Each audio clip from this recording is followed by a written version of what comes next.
പിമ്പിലുള്ളത് മറക്കുക, മുമ്പിലുള്ളതിനു വേണ്ടി ആഞ്ഞോടി വിജയം കരസ്ഥമാക്കുക. ഇതൊരു ആത്മീയ വചന സന്ദേശമാണ്. നമ്മളൊക്കെ നമ്മുടെ ജീവിതയാത്രയിൽ നല്ലതിനെ നേടാൻ വേണ്ടിയുള്ള നെട്ടോട്ടത്തിലാണ്. പലതിനെയും പ്രാപിക്കാൻ വേണ്ടിയിട്ടുള്ള ആവേശകരമായ പോരാട്ടത്തിന്റെ മേടുകളിലാണ് നമ്മൾ സഞ്ചരിച്ചുകൊണ്ടിരിക്കുന്നത്. എന്നാൽ അങ്ങനെ സഞ്ചരിക്കുന്ന ഒരു വ്യക്തിയെ സംബന്ധിച്ചിടത്തോളം പുറകിലുള്ളത് നോക്കുകയും പുറകോട്ട് നോക്കി ശ്രദ്ധിച്ച് അല്ലെങ്കിൽ മുമ്പിൽ വെച്ചിരിക്കുന്ന ലക്ഷ്യസ്ഥാനത്ത് എത്തുവാൻ കഴിയാതെ അതിന്റെ ലക്ഷ്യത്തെ വ്യതിചലിപ്പിക്കുന്ന പിന്നോട്ടുള്ള നോട്ടം പലപ്പോഴും നമ്മളെ പരാജയത്തിൽ എത്തിക്കത്തുള്ളൂ. വിജയത്തിലെത്തണമെങ്കിൽ നമ്മൾ മുമ്പോട്ടാണ് ആഞ്ഞോടേണ്ടത്. നമ്മുടെ മുമ്പിൽ ഏത് ലക്ഷ്യമാണോ ആ ലക്ഷ്യം കൃത്യമായി പാലിച്ചുകൊണ്ട് ഓടുന്ന ഒരു വ്യക്തിക്ക് മാത്രമേ വിജയം കൈവരിക്കാൻ കഴിയത്തുള്ളൂ. ഞാൻ ഈ ആത്മീയ സന്ദേശം നിങ്ങളോട് പറയാൻ കാരണം 2025 എന്ന് പറയുന്ന ഒരു വർഷം നമ്മളെ വിട്ട് പോയി.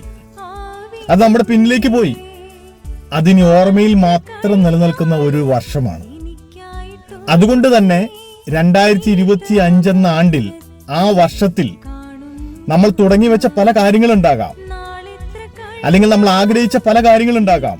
അതൊന്നും സാധിച്ചില്ലല്ലോ എന്നോർത്ത് വിലപിക്കുന്ന വ്യക്തിത്വമാണെങ്കിൽ, നമ്മൾ അല്ലെങ്കിൽ തുടങ്ങി വെച്ച പദ്ധതികൾ അത് പൂർത്തീകരിക്കാൻ കഴിയാതെ ആയല്ലോ എന്നോർത്ത് വിഷമിക്കുന്ന വ്യക്തിയാണെങ്കിൽ, ഇല്ലെങ്കിൽ ഏതെങ്കിലും വിധത്തിൽ എനിക്കിതൊന്നും ചെയ്യാൻ കഴിഞ്ഞില്ലല്ലോ, ഞാൻ നിരാശയായ ഒരു വ്യക്തിയാണല്ലോ എന്ന് വിചാരിക്കുന്ന ആളാണെങ്കിൽ, ഒരു കാര്യം വളരെ വ്യക്തമായി മനസ്സിലാക്കുക. 2025 എന്ന് പറയുന്ന വർഷം ഒരു ഓർമ്മ മാത്രമായി മാറിക്കഴിഞ്ഞിരിക്കുകയാണ്. എന്നാൽ നമ്മുടെ മുമ്പിൽ സാധ്യതകളുമായിട്ട്, പുതിയ പ്രതീക്ഷകളുമായിട്ട്, പുതിയ ഉണർവുമായിട്ട് 2026 എന്ന ഒരു പുതുവർഷം പിറന്നിരിക്കുകയാണ്. നമ്മൾ പിന്നിട്ട് പോയ, അല്ലെങ്കിൽ നമ്മുടെ പുറകിലേക്ക് പോയ, അല്ലെങ്കിൽ ഓർമ്മയിലേക്ക് മാത്രം മാറിപ്പോയ 2025 എന്ന് പറയുന്ന ആ പഴയ വർഷത്തെ ഓർത്തും അതിൽ പറ്റിയതായ പരാജയങ്ങളും ചെയ്തു തീർക്കാൻ കഴിയാത്തതിനെ ഓർത്തുള്ള ആവലാതികളൊക്കെ വെച്ച് നമ്മുടെ മുമ്പിലുള്ള ലക്ഷ്യത്തിലേക്ക് ഓടാതിരുന്നാൽ ഈ 2026 നമുക്ക് പ്രതീക്ഷയറ്റ വർഷമായി മാറും.